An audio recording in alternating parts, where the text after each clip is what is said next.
گزشتہ رات social media پہ چل رہا ہے کہ چیف صاحب کو چاہیے کہ آپ کو بلا کے آپ سے پوچھیں کہ آپ کو کس نے اٹھایا تھا, کہاں رکھا تھا. اگر آپ کو چیف صاحب بلاتے ہیں تو آپ ساری کہانی ہو بہو نے بیان کریں کہ کہاں سے اٹھایا, کہاں رکھا, کیا کیا آپ کے ساتھ برتاؤ کیا. میں پابند ہوں کہ عدالت میں جھوٹ نہ بولوں. آپ کے ساتھ جیل میں کیا ہوا تھا, اس کا جواب ہمیں آج تک یہ تو مجھے بھی نہیں سمجھ آئی یار. ڈاکٹر الگ الگ باتیں بتاتے ہیں اور الگ الگ قسم کے علاج بھی بتاتے ہیں. یہ لکنت اب نہیں ہے, یہ رضی جانتے ہیں یہ کتنا زیادہ پرابلم تھا. اب تو بالکل میں اگر جتنا آہستہ ڈاؤن بولتا ہوں, اور یعنی میں قرآن پاک پڑھنے میں نہیں ہے مجھے پرابلم, اور میں چاہے 2 4 5 صورتیں بھی پڑھ دوں ایک ساتھ, کوئی پرابلم نہیں ہے. جیل میں تو نہیں ایسا بچوں کے ساتھ بولنے میں ہم نے محسوس کیا کہ وہاں پہ بھی کم ہے. میری فیملی بتا رہی ہے کہ جب بچوں کے ساتھ آپ کھیلتے ہیں یا باتیں کرتے ہیں وہاں پہ بہت ہی ختم ہو جاتی ہے آلموسٹ. تو یہ آہستہ آہستہ گریجولی امپروو ہو رہی ہے. مجھے آئیڈیا نہیں تھا کہ یہ اس طرح سے ہے, شاید مجھے خود بھی نہیں پتا تھا. جب میں اپنے گھر آیا اور میں نے بات چیت کرنا شروع کی تو مجھے پتا چلا, اور مجھے گھر والوں نے ایکچولی مجھے انہوں نے ریئلائز کروایا کہ تم ٹھیک نہیں بول رہے.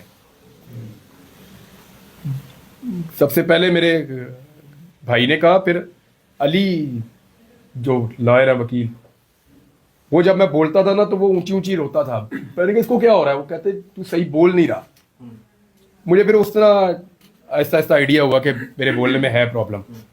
پہلے مجھے اتنا آئیڈیا نہیں تھا, مجھے یہ تو پتا تھا کہ کچھ تھوڑا بہت میں ڈسٹرب ہوں یا کوئی پرابلم ہے, لیکن پھر ابھی تو کافی ریکور ہے, شکر الحمدللہ 90% میں ریکور کر گیا ہوں. جب آپ لاپتہ ہوئے تھے, جب آپ گمنامی کی زندگی میں چلے گئے تھے, کبھی ایسا محسوس ہوا, کوئی ایسا دن آیا آپ کی زندگی میں کہ آپ نے کہا بس اب شاید میں کبھی بھی واپس آ سکوں یا آج آخری دن ہے؟ روز سر اغوا ہونے سے لے کے نکلنے تک کا سارا جو آپ کو پتا ہے کہ کتنے دن آپ کہاں رہے ہیں. اور سر اس میں یہ بھی ایڈ کرنا, یہاں پر بھی سارے صحافی ہیں, تو خدا نہ خواستہ کبھی کسی صحافی کے ساتھ اس طرح سے ہو سکتا ہے. تو وہاں پر احوال جس طرح سے بھائی نے پوچھا, لیکن وہاں پر مین چیز جو ہے کہ کس طرح بندہ گھٹ سکتا ہے کسی اپنے پوائنٹ. اللہ نہ کرے کبھی کسی کو ایسی تکلیف سے گزرنا پڑے, اللہ نہ کرے. میری دعا ہے آپ سب کے لیے, اللہ کسی کو بھی ایسی تکلیف سے نہ گزارے. سر گزارا سب سے زیادہ جو چیز آپ کو یاد آئی وہاں پہ, تاج سیل کہیں, جیل کہیں, کچھ اور کہہ لیں, وہ ایسی کیا چیز تھی جو پرسنلی جو آپ کو یاد آئی؟ وہ 2 4 دن ہونا تو آپ کو 1 2 چیزیں یاد آتی ہیں. میں تو کوئی چیز بچی نہیں تھی جو یاد نہ آئی ہو. سب سے پہلے تو آپ کو اللہ یاد آتا ہے. جب بھی آپ پھنستے ہیں نا زندگی میں کبھی, سب سے پہلے آپ کو اللہ یاد آتا ہے. اللہ تعالیٰ قرآن پاک میں کہتا ہے بار بار کہ خاص طور پہ اس نے کشتی والی مثال دی ہے کہ جب ان کی کشتی طوفان میں گر جاتی ہے تو یہ اللہ کو یاد کرتے ہیں, خالص اللہ کو پوری توحید کے ساتھ. تو جب اللہ ان کو ساحل پہ پہنچا دیتا ہے تو پھر اکثر جو ہے ان میں سے کچھ ایسے ہیں وہ مکر جاتے ہیں. آپ کے سامنے کوئی ڈیمانڈ رکھی گئی, یہ سوال آپ جو ہے نا حق کی آواز بلند کرنا بند کر دیں, ہم آپ کو چھوڑ دیں گے, کوئی ڈیل یا کوئی اس طرح کی بات ہوئی تھی آپ؟ آپ یہ نہ پوچھیں, آپ کے لیے بہتر ہے.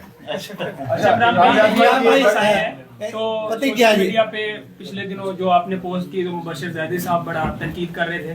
اس سے پہلے جب آپ اریسٹ نہیں ہوئے تھے, اغوا نہیں ہوئے تھے, اقرار الحسن صاحب سے آپ کا بڑا ایک سوشل میڈیا پہ وہ جاری رہتا تھا.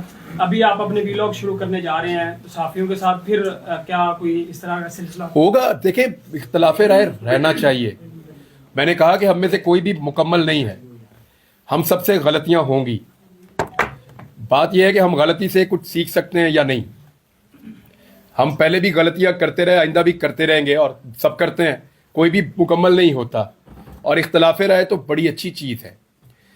جہاں تک اقرار کا معاملہ ہے, اقرار خود میرے گھر آیا تھا, بلکہ اس سے پہلے جب شکر ہے میری گرفتاری سے پہلے اگر خدا نہ خواستہ میں واپس نہ آتا تو اس کو زندگی بھر یہ گلٹ رہ جاتا.